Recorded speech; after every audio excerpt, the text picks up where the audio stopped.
Les traders pros tradent les annonces, pas comme tu le penses. C'est-à-dire que toi, ce que tu vas faire, c'est que tu vas te positionner au moment où l'annonce va arriver en croyant que ça va partir très fort, très vite, tu vas gagner plein d'argent, très fort, très vite. Or, en fait, en réalité, ça ne se passe pas du tout comme ça. Les professionnels, comme ils rentrent avec des volumes monétaires hyper importants, ils ne peuvent pas se permettre de rentrer sur le marché tout d'un coup. Ce n'est pas comme ça que ça marche. En réalité, il n'y a pas tant d'injections que ça au moment des annonces. C'est de la haute volatilité. Quand tu as beaucoup de volatilité, justement, c'est parce que tu as peu de volume injecté.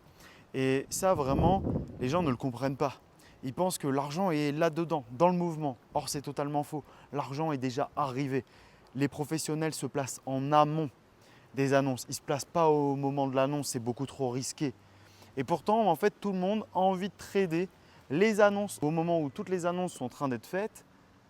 Et c'est là où on se fait littéralement exploser par le marché. Alors peut-être que tu vas avoir raison 8 fois sur 10 et que ça va payer très fort 8 fois sur 10. Mais les deux seules fois où ça va foirer, c'est les deux fois où tout ce que tu as gagné avant, tu vas le perdre et tu vas même perdre beaucoup plus que ça.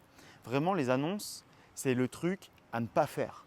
Ça se prépare bien en amont. Si tu as vraiment envie de trader les annonces, ça se trade en amont. Ce n'est pas au moment où il y a les NFP à 14h30 qu'il faut que tu te places sur le marché à 14h29.